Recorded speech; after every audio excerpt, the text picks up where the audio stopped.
Wizards Postgame Live. Well, this is one that was an entertaining game. Back and forth, trying to claw this one out. The Wizards trying to get a little bit of payback after the last time we saw the Nets in D.C. Up on Atlantic Avenue, not able to find a way to get it done. Kyrie Irving knocking down one of the big threes he had in the fourth quarter. One of his two that he hit, putting up 27 points for the night's final score, being that which it is, 113-107. Welcome to Postgame Live. Jason Smith and Wes Hall with you. Head coach Wes Unseld Jr. will be joined by him in a moment, along with Chris and Drew and Megan McPeak. But, Sticks, this one's a little interesting. Yes, I'm upset at the loss. It's game 22 on the season, so I'm not, like, pulling my hair out, even though I couldn't because of this low haircut.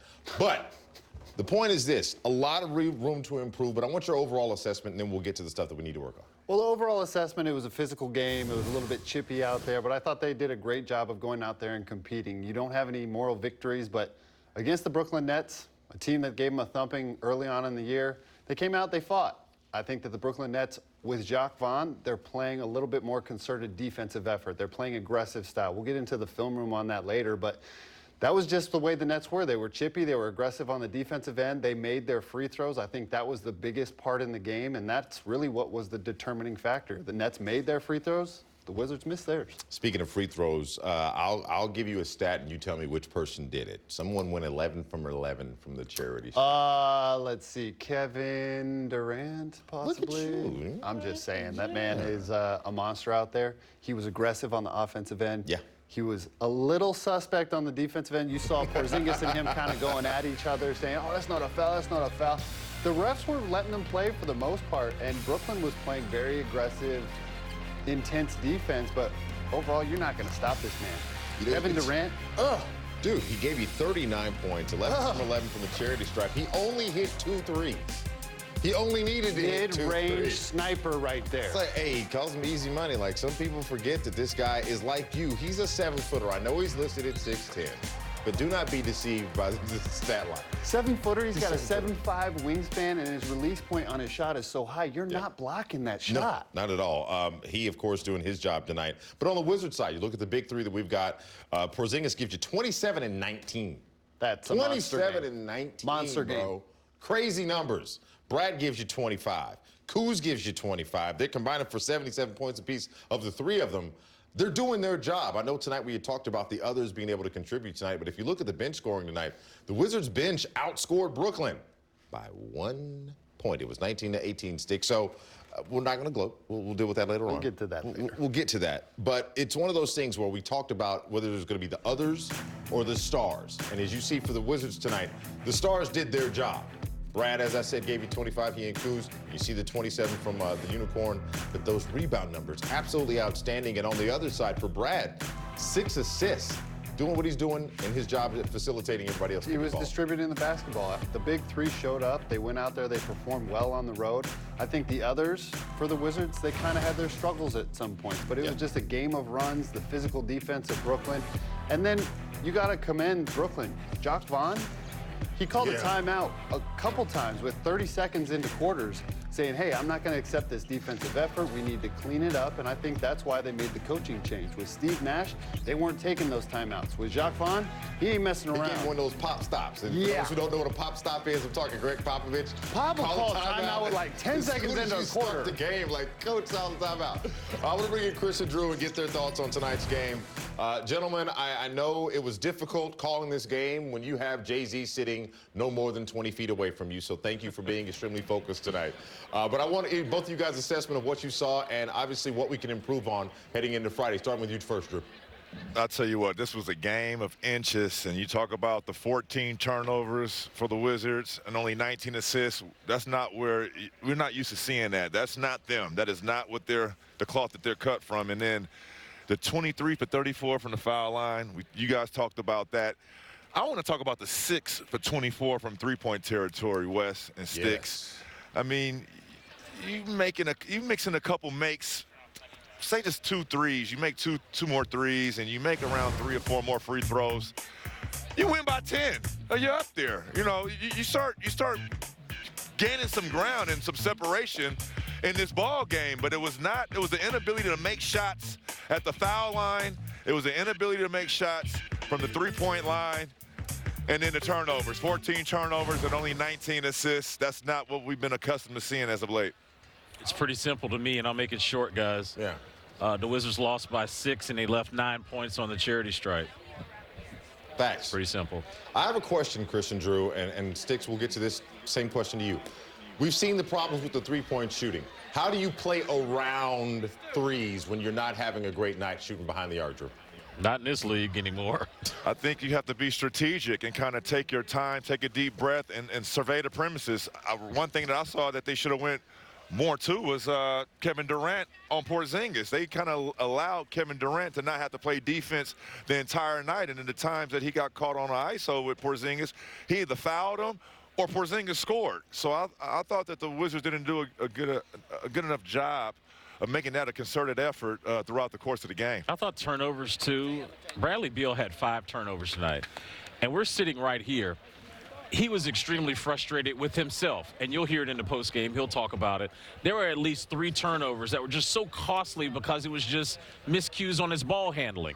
You can't turn the ball over and give this Brooklyn Nets team more opportunities on that other end with the offensive juggernauts that they have in terms of Kevin Durant, Kyrie Irving, and then all of a sudden in the fourth quarter, Joe Harris hits a big-time 3 to kind of put them over the top. So you can't turn the ball over on the road. You got to hit free throws, and those was the recipe, I thought, tonight is the reason why the Wizards lost this game. But look, highly competitive. The stars were stars, as we said. Washington's now got to go on the road. Look, nobody's going to feel sorry for Washington. Guys, this road trip is this road up until 2023 is going to be real interesting.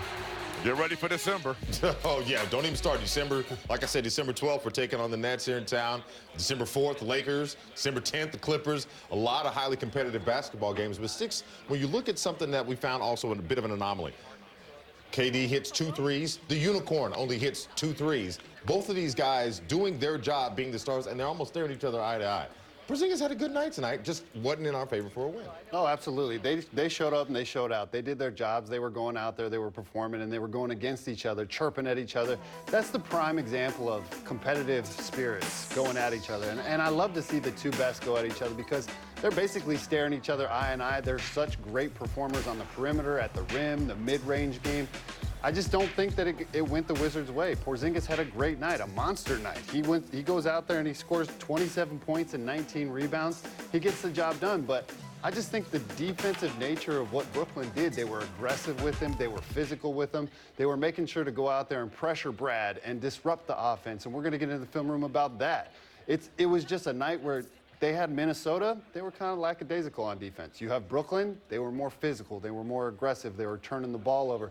The Wizards had 14 turnovers tonight, not like them usually. They usually take care of the ball very, very well. True. Those turnovers hurt them tonight. Hey, Drew, I'm gonna give you a new nickname for right now. I'm gonna call you Dr. Drew because I need a prescription on a win on Friday night. How do the Wizards get it after this loss against Brooklyn? Make shots. You have to make shots primarily, or especially on the road. And going into Charlotte right now, that's a team that can surprise you. You cannot go in there thinking you're just going to show up and win that ball game because you can get stomped, you know. What he said, Your Honor. He's ready to go. He's ready to go. In the great medical world, you say, I concur, doctor. I concur. Well, gentlemen, I still want to. I just want to keep my mouth shut so I don't get in trouble. There's just some things tonight. We just could have did better. That you just got to clean stuff up. But that's the thing, you give Chris. Brooklyn credit. Well, that's the thing. You're right. Give credit where it is due. And we don't want to sound like, complete homers about it, but there are positive things that happened tonight. But is a night like tonight a night that we missed a Rui Hachimura, for example? Is tonight a night where we missed a DeLon Wright, when you're like, man, these guys could have been the difference makers in this game? Yeah, but we don't have them. So the reality in the NBA is something that I learned a long time ago. You can talk about the people that are not available. The reality is everyone talks about, like, next man up. Listen, Jacques Vaughn in the pregame during one of the best pregames I've heard in a long time talked about he doesn't subscribe to that. He comes into the room and tells the guy, hey, be ready to play tonight. We're giving you a uniform. You're making a lot of money, so be prepared to play. So I don't really subscribe to that either. I just know this, that Washington had a chance tonight. They left points at the charity stripe. Period. You said what was missed? You said was Rui missed? Was DeLon missed? Not the only thing missed tonight was shots. Y'all funny. Y'all funny. I'm not. True. I'm sorry. Chris and Drew, I'm going to do like Chris said, and I'm going to do what I need to do to stay right here. Gentlemen, I'll see you on Friday. I appreciate a great call. I have to sit with him on the plane, so I'm going to be hearing this for the rest of the night. And he's hungry. Oh, no. You can't have no footer hungry. No. I got one on this side, too. You guys go enjoy some good eats there in Brooklyn. Right. Sticks, you and I get to hang around and talk some more basketball. And really, it's about reacting, right? Proper reaction. As I said when we came into the show, this is the 23rd now game of the season. Yeah, we were coming in at 500. Brooklyn's 2 seeds beneath us. We know the talent that they have on their side. I want to find that thing that we were looking for before, which is consistency. How do you find it? You come off a Minnesota game where you put up 142 points. Then you come in tonight against Brooklyn, and everybody does their job, but you leave points on the board, and that's with the free throws and stuff. How do we get that balance out? Well, you got to have that consistency, that C word. And at home, they're playing great. They're playing great basketball. They're sharing the basketball. They've got assists.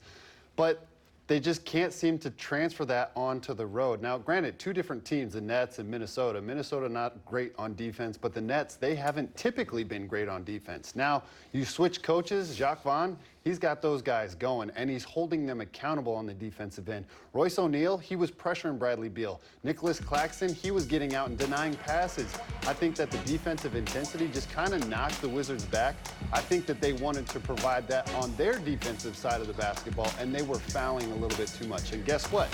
Brooklyn, they knocked down their free throws. The Wizards, they did not knock down their free throws. I think that's kind of the difference maker in the game, and I think that's really something that they're going to point to over and over. But move on to the next game. Going on into Charlotte, it's going to be a different game. You don't have a KD, you don't have a Kyrie that you have to worry about.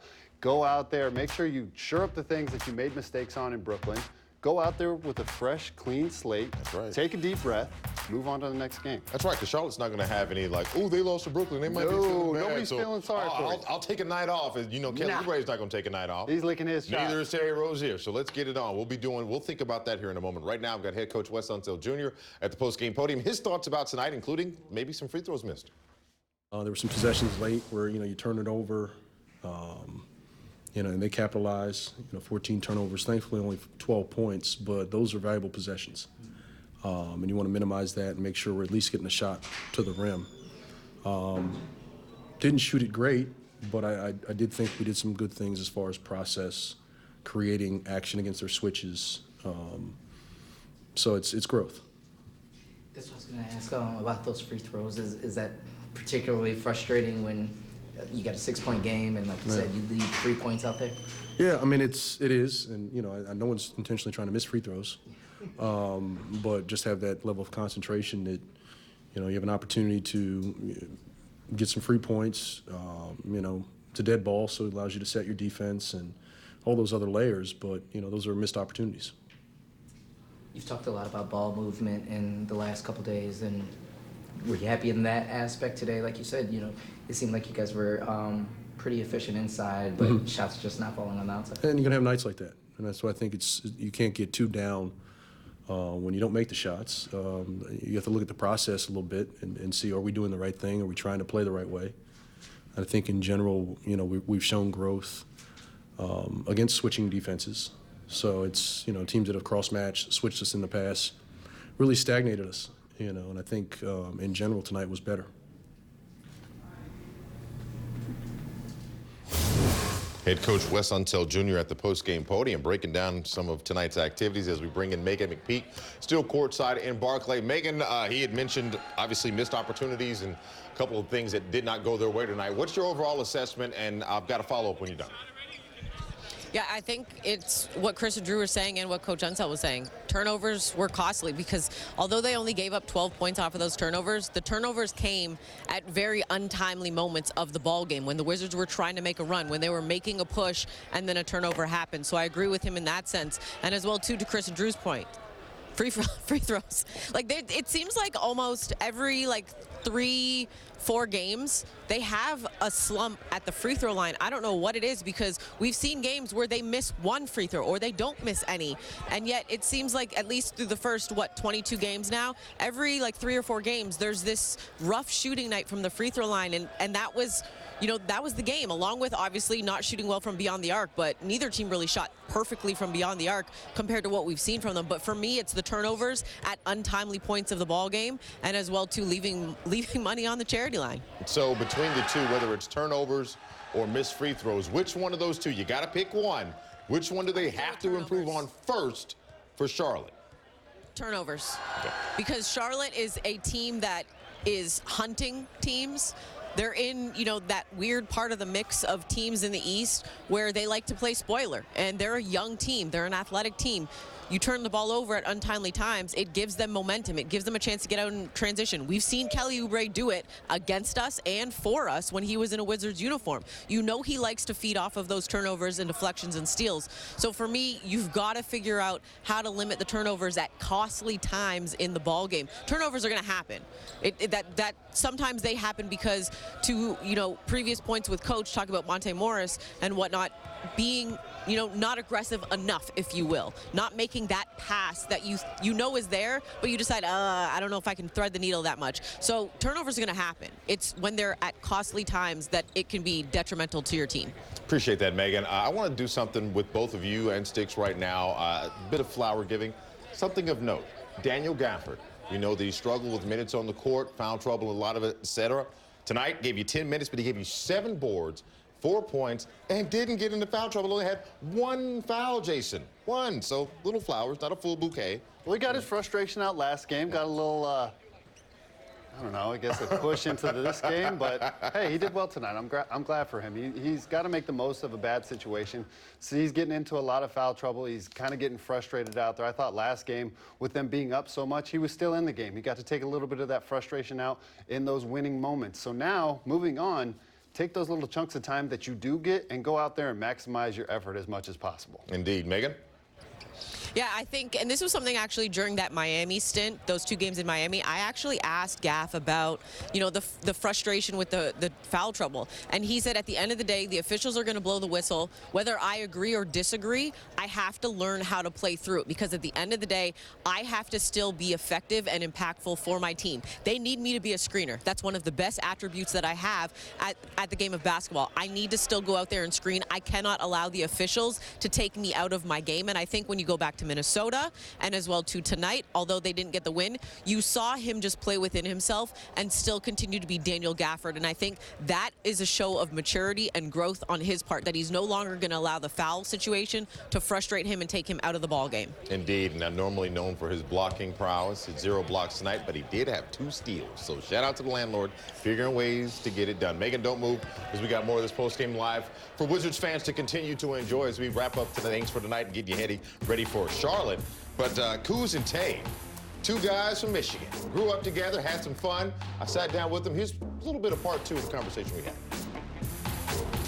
So between the 2 of you, who has changed the most? Straight up. Straight up. Okay. So let's stay in that bag. Between the 2 of you, who's the jokester? Who's funny? We the same. We the same. Just laugh the whole time, or we just walk up and go sharpen our pencil and smash. Yeah, back in the yeah.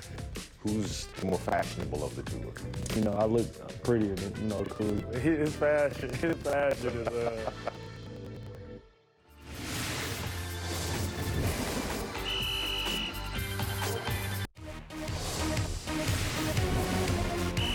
Well, it wouldn't be a game in Brooklyn, right, without Jay-Z sitting courtside. I wonder what's in the cup. Man, you just know that. Oh, you know the elevation got raised up tonight. You running down court like, hold on, that's Jay-Z right there. That makes you play a little bit harder. Just a little bit. Just a little bit. I ain't gonna lie, I would be fully distracted. Megan McPeak sitting right not too far from him either. Megan, I know we're flabbergasted by Jay-Z's presence, but I want to talk about Kyle Kuzma's performance on the court tonight. I mentioned the 25 points that he had. What do you make of his performance as of recent, continuing to be a consistent scoring threat for this team? Yeah, I think it's just him evolving within what this team has been able to do with and without Bradley Beal in the lineup, Kristaps Porzingis in the lineup, because keep in mind, they've both been out when Kyle has had to be, the #1 option.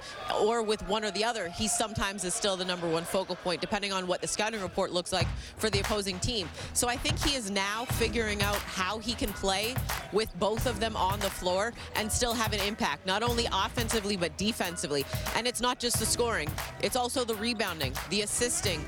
I have said this once, twice, 300 times. I'm going to keep saying it until I am proven wrong.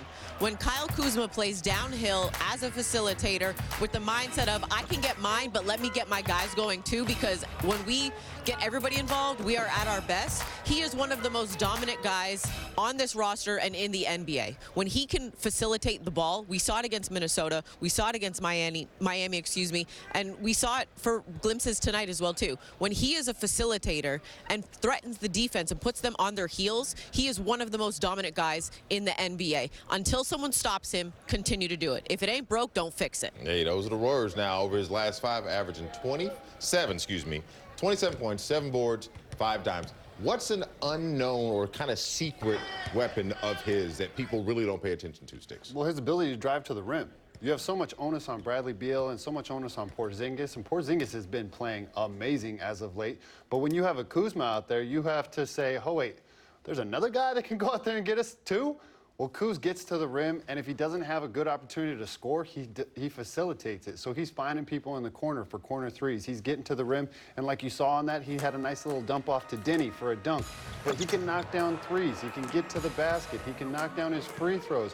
I think overall, this guy is coming into his own form. He got released, well, not released, but traded from LA, and he was able to spread his wings, and you're seeing more of that come to fruition now.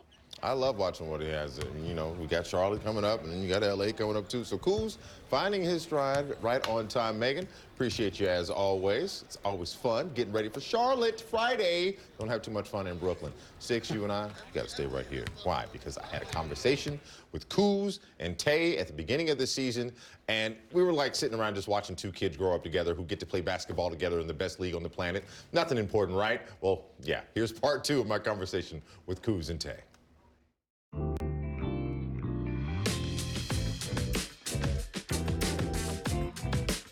Said we've got to get the ball up the floor quickly. Here's another opportunity. Look, a pass, stolen. Monte Morris, the up and under is good. You've done what everybody wants to do. You want to make it to the NBA, but you're able to do it with a childhood friend. How have your families felt about it? I know you two communicate, but has there been back channel talks between moms and families and all that either? I mean, it's just very cool. Obviously, like, we've grown and we're adults now. So, we both took different journeys in life. You know what I mean? Like, we were both in Flint for our draft night. I went earlier than expected. He went later than expected.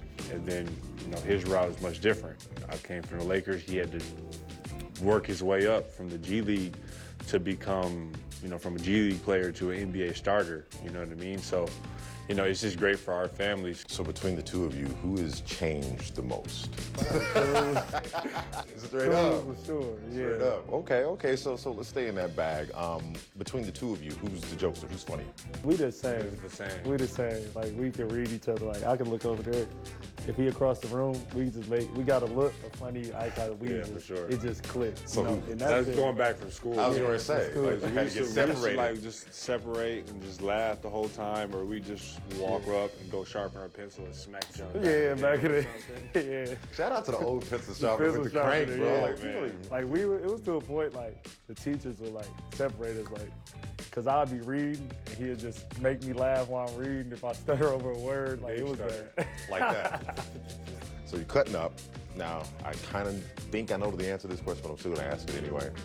Who's the more fashionable of the two of you? I mean, I'm by far, I look prettier than, Kuz, but his fashion is, I like the direction he took, but Kuz, for me, he always been, like, somebody who would, like, step out the box and, do his own thing, and I think that fit him. So, the fashion-wise, he definitely, got that by storm. I think he definitely top in the league as far as, fashion. Is there anything that you haven't accomplished that you want the other to help you get there? Yeah, for me, championship, for sure. it's so hard to win the championship. And I was so happy for him when he won it in the bubble, even though they beat us in the Western Conference Finals. It's just, you can't take that away from nobody. And me knowing him as a kid and how far, like, you know, he's come in his career and proved so many doubters wrong. It was just a great feeling to see that. Yeah, I would say the same. You know, just trying to like win at a high level, because there's nothing better in life than winning. You know, you come into work after a loss, everybody's down. You know, everybody got to point the blame at somebody, but when you come in and you win, it's just all giggles, it's fun. You know, it's no better feeling. You feel you're at the top of the world, and it's a feeling that everybody should feel.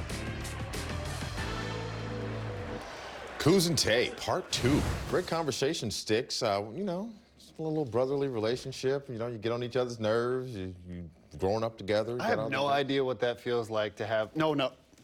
See? It's that easy. That's how you get on people's nerves on live TV. No! Just throw this water. No! But can we talk about that? Kuzma and Monte. Why am I saying They're childhood friends, and to have your childhood friend make it to you in the NBA, the highest of highest levels, yeah, that is an accomplishment all its own. The friendship that they have and the path that they took to the NBA, that's just amazing. And I can't even imagine what they're going through, because that makes you happy. Yeah. It's one of those feel-good moments, and to have them on the same team now, and the chemistry that they have and the respect that they have for each other, it continues to just be shown on the floor, and you love to see it if you're a Wizards fan. It's just crazy, because think about this, and I know you did it when you were a kid. I did it the same thing. My best friends growing up, like all the downtime you have, whether you're playing on teams together, you're like, dude, imagine if these two get to live out the if, which it's like writing your own, fairy tale, like happily ever after. The best league in the world only allows 450 people at max per year. Yep. These guys not only made it to this league, they made it to the same team, and they're both in the starting lineup, and they're both putting up numbers. Sticks, is this not the best kind of ambassador to the game for those who are dreaming, whatever town you're in, whatever corner of the world you're in, that you and your man can make it if you both apply and work hard? Oh, absolutely. It's like a small town dream hero. I came from a small town of 1,400 people, Kersey, Colorado. I put them on the map. But if I were to have that opportunity with one of my best friends on the basketball team, absolutely, that's a dream come true. That's where you're having the 5, 4, 3, 2, 1 in the backyard, and it sinks. You have that on the highest level in the NBA. You're starting together. Dream come true right there. Like to be able to look across court, you throw a skip pass and he knocks it down, and instead of chuckling, it's a feel-good moment. You're like, that's my guy. Yes. That's my guy. Jason Smith, thank you for being my guy and not for throwing the bottle of water. You're lucky. I know. I can't wait to see what happens during commercial break. I'm going to pray for myself. In the meantime, we're going to get an early film room out of Jason, and that should keep him occupied. Speaking of occupied, well, defending Bradley Beal. That's what the Nets' assignment was tonight. That will be your assignment in the film room.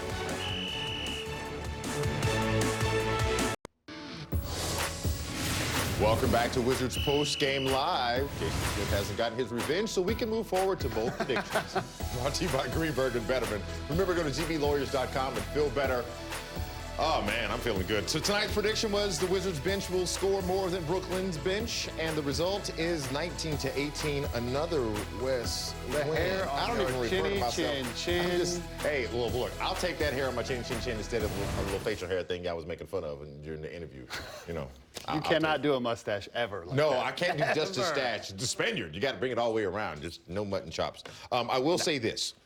Looking at the bench productivity, we know that we're dealing with injuries and everything. It is what it is, but I like the fact that whoever's in contributes. You find a way to do it. Again, I want to give Daniel Gafford a ton of flowers for his impact tonight.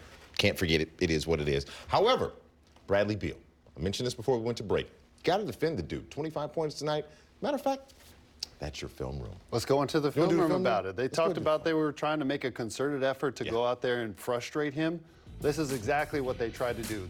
A nice little simple pick away to get him open. Nicholas Claxton, he's the big on the Brooklyn Nets. He's denying him all the way to half court, not allowing him to have the ball. What does that do?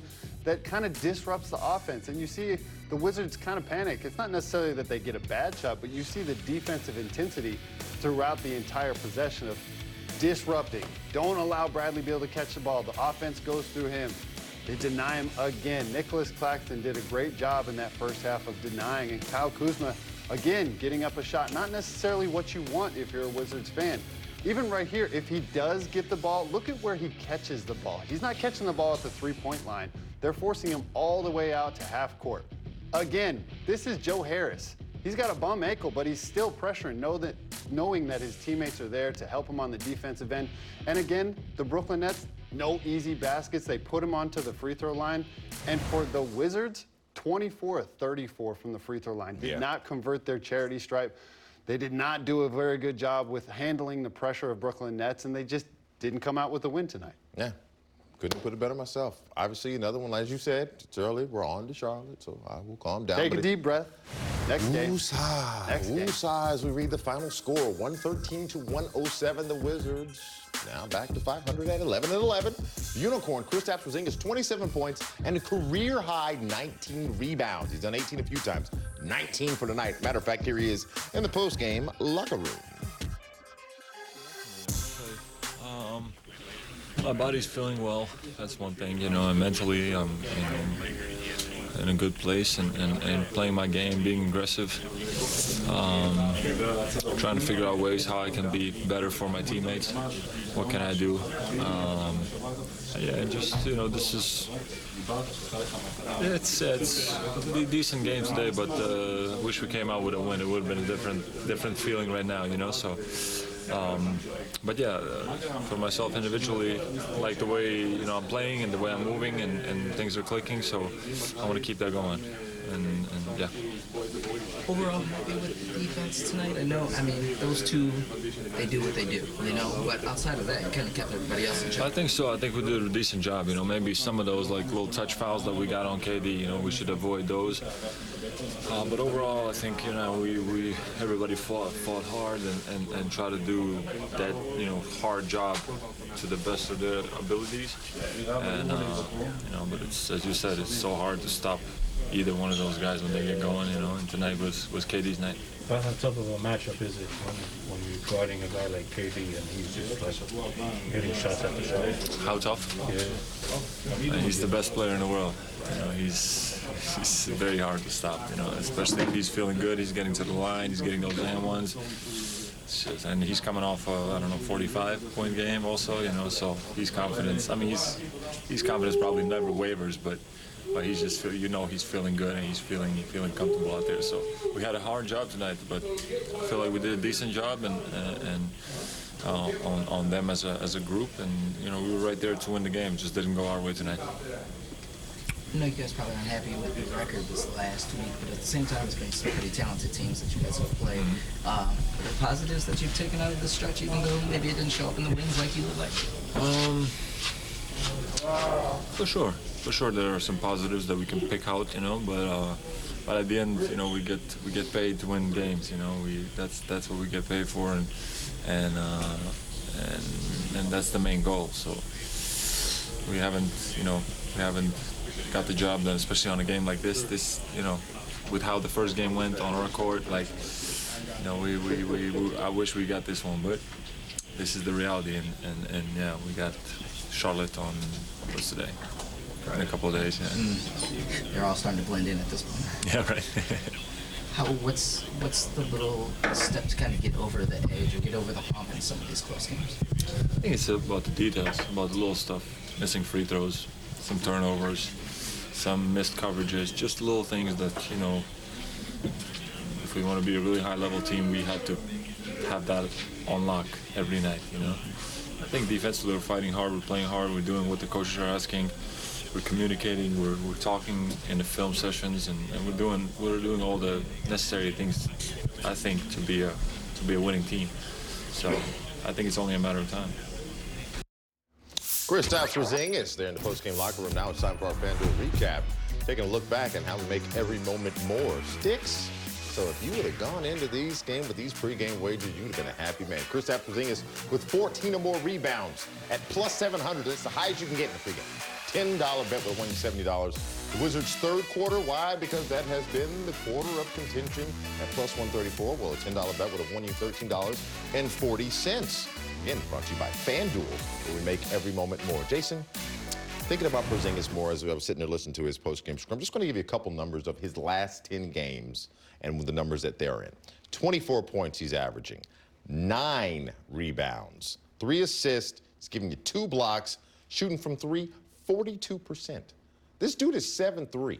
He's not supposed to do that at 7'3". And yet, for some reason, well, wait, I already know the answer to my question. That's why we call him a unicorn. I was just about to say that, Wes. That's exactly why you call him the unicorn, because he can do all those different things, and he does them extremely well. Everybody says, oh, he's 7'3", he's supposed to be underneath the basket. No, no, no, no, no.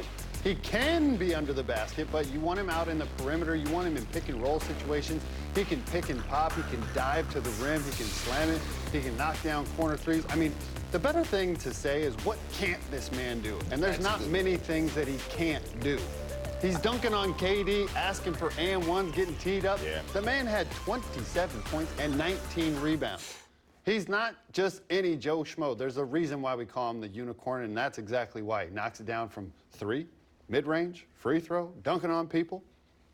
He's doing his job. He had double-digit rebounds 3 times in the last 10 games and could have done it an additional 3. That's crazy. That's absolutely doing crazy. his job. Like, shout out to the unicorn, but I want to remind people right now, FanDuel, now live in Maryland, you can get $200 in free bets guaranteed when you make your first bet of $5, all right? Download the FanDuel app and start making every moment more. Jason, I enjoyed the film room that you gave us earlier about Bradley Beal. I enjoyed that. I appreciate that. So now I'm going to up the ante, raise the bar a little bit, not just because he's taller, but because Kevin Durant happens to be the focus of the night. I will get you to do another one. You mind? Hey, I'm down with that. Oh, okay. Announcement, Jason, that went out today that I'm excited about, part of our monumental family. The Washington Mystics schedule is released. Here are the first 5, and I'm telling you right now, go ahead and circle these on your calendar, whatever, however you keep up with calendars. You might circle it or save it. But the New York Liberty, May 19th, 7 p.m.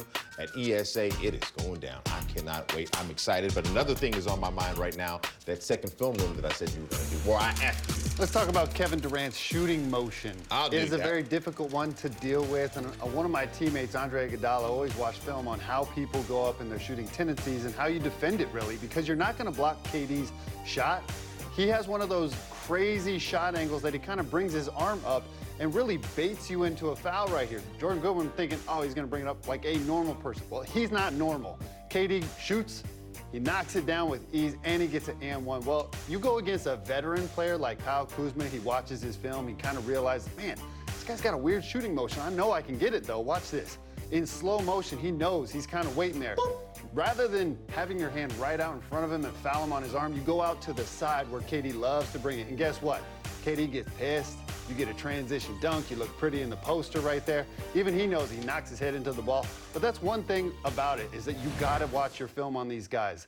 Andre Iguodala, he was one of my teammates in Philadelphia, and he always watched film on where guys bring the ball up in their shooting motions, and he would get the most deflections and steals, and he would make you mad about it too, because he'd be like, oh, got you again. And you're like, how is this guy getting this every time? But that's a true pro. You learn how to stop the best of the best. So, my thing is this, December 12th, they come back to D.C. We know how the first one went. We go after this one. There's going to be another wrinkle in this game. He's going to add something else to it. Well, KD is a scorer among scorers, but overall, you had a bad showing the first game. You made it very competitive the second game, but you have to realize there's a difference in coaching styles. Jacques Vaughn wants a hard-style defense. He wants to get up into you. He wants to make things uncomfortable for you, and you have to expect that going into the next matchup. Fool me once, shame on you. Fool me twice. Fool me twice, eh? I don't. Yeah. Can't fool me again. See, since we got the giggles going, first of all, great breakdown by Kevin Durant. I appreciate that. Let's take a trip around the association, see what else happened in the NBA world that I won't laugh at tremendously. I'm trying to stay. Uh-oh. What? I'm trying to be cool. Ooh, hold on. This ain't even a laughing matter. This is just something that's really cool. I'm not gonna. Oh, can you do a bad British accent? Oh no, I'm not doing a bad. You sound like you're from London. You just said it for the Royals, eh? The Royals. William and Kate. Tea and crumpets. Oh, a bit bangers and mash, eh? Prince William and Princess Kate of Wales attend tonight's Heat and Celtics game, which, by the way, Jason Tatum went off in that game. So, you know, I don't know if the two are connected. You have people sitting courtside, but when you have Royals, like, that's a whole other level. Royalty's like, you might as well sit literally half court, not court side. Yeah. We'll just lower you down into a bench that's. Do you want to sit in box or do you want to sit courtside? The middle of the I court. want to sit in the middle of the court, please, and have it on a rotator, and that way I can just kind of roll around. That's what it's all about. Having fun with Jason Smith. December 2nd, though, that's Friday night, 6:30. We're going to have some fun getting you ready for Wizards Hornets. It's a big matchup down in Charlotte, a place we struggle to get some wins, but we'll see Kelly Oubre again. We'll see Scary Terry Rozier again. And we're going to see if we can get a dub. Post-game live back in a moment. Talking about growing the game, something I really appreciate.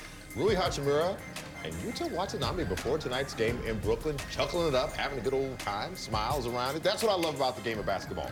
It inhabits the entire planet, and we all appreciate it, especially here in America in the NBA. But Sticks, before we get out of here, I know people have enjoyed our antics back and forth, but on a serious note, basketball-wise, what's the #1 thing the Wizards need to focus on? We're heading down to Charlotte to get a win. Well, Charlotte they're going to take a look at this game tape and they're going to see, hey, physicality, pressure them up in the half-court sense, got to do it because they don't handle pressure well. Now, I think you got to go out there and expect that they're going to be pressuring, they're going to be getting their arms in passing lanes, and they're going to try and get out in transition, especially a former Wizard, Kelly Oubre Jr., one of my former teammates. He's going to try and get out in transition as much as possible because without LaMelo Ball... Yeah. Oh, you already know. I just need him to not do the... Yeah, oh, God, please don't do that. You're down 28 versus Celtics. Just don't do that. But I will say I'm excited about this game. It's going to be fun. It's going to be a challenge on a Friday night. Get back in the win column. That's what I'm talking about, Jason Smith. So on behalf of Sticks and our great crew here at NBC Sports Washington, I'm Wes Hall. Thank you so much for hanging out with us tonight. 6:30 on Friday for Wizards Hornets. Stick, you don't want to do the British accent thing? Tien Crumpets. There we go. Head out. Have a great night. We'll see you on Friday, bro. Bangers and mash. I'm hungry right now. You want to go to Spot of Tea? We'll go see the Royals, eh?